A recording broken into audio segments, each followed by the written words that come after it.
इस समय अगर हम देखें तो वैक्सीनेशन की सेकेंड डोज की अचीवमेंट प्रदेश सरकार की 85% के आसपास है और अगले एक सप्ताह से 10 दिन के भीतर हमें पूरी उम्मीद है कि हम जो तय टारगेट है उसे अचीव कर लेंगे। फील्ड में सब लोग एक्टिवेटेड हैं।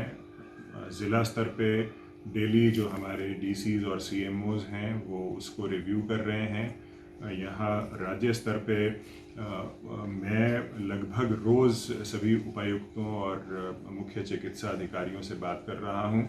मुख्य सचिव रेगुलर बेसिस पे इसे मॉनिटर कर रहे हैं। सीएम साहब हर दूसरे तीसरे दिन इस पे हमसे चर्चा करते हैं और फीडबैक लेते हैं और पीछे उन्होंने सब डीसीज के साथ इसके बारे में वीसीबी की थी। सो सरकार में हर स्तर पे हम पूरी तरह से जागरूक हैं ताकि जो हमारा ये लक्ष्य है 100% वैक्सीनेशन या सैचुरेशन ऑफ वैक्सीनेशन जिसे हम कह रहे हैं उसे हम अचीव कर पाएँ। किन्नौर, लाहौल और सोलन अभी तक 100% अचीवमेंट कर चुके हैं। बाकी जो ज़िले हैं उनमें जो हमारे छोटे ज़िले हैं जैसे बिलासपुर है, हमीरपुर है, ये ज़िले काफ़ी नज़दीक हैं अपना टारगेट अचीव करने के। शिमला में भी ठीक प्रोग्रेस चल रही है। मंडी, कांगड़ा दो हमारे जो सबसे बड़े ज़िले हैं वहाँ अभी हमें उम्मीद है कि अगले 5 से 7 दिनों के भीतर जितनी पेंडेंसी है वो हम कंप्लीट कर लेंगे और टारगेट अचीव करेंगे। देखें, जहाँ तक कोविड की स्थिरता का सवाल है इस पर टिप्पणी करना तो उचित नहीं होगा, लेकिन अगर डेटा के हिसाब से हम चलें तो देश में लगभग 1,30,000 के आसपास अगर एक्टिव केसेस हैं, हिमाचल में अब 800 कुछ केसेस हमारे पास एक्टिव हैं, तो एक डाउनवर्ड ट्रेंड तो पिछले 2 माह से हमें नज़र आ रहा है। नए केसेस की रिपोर्टिंग भी प्रतिदिन कम हो रही है।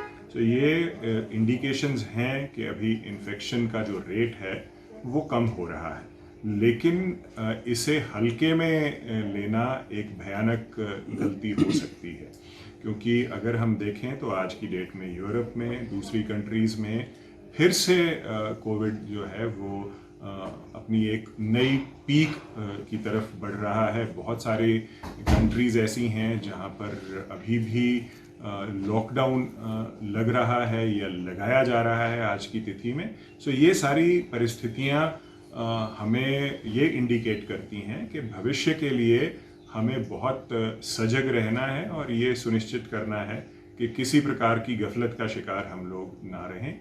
जो आप कह रहे हैं कि लोगों को मैसेज आ रहे हैं, उसका बेसिक कारण ये है कि जो हमारा सॉफ्टवेयर है, जो कोविन पोर्टल है, उसमें जो प्रोविज़न है उसकी वजह से, चूंकि उसमें ऑटो करेक्शन मोड का प्रोविज़न है, जब ऑटो करेक्शन मोड के प्रोविज़न को ठीक तरह से इस्तेमाल नहीं किया जाता है तब इस प्रकार का जो संदेश आने की संभावना ज़्यादा रहती है।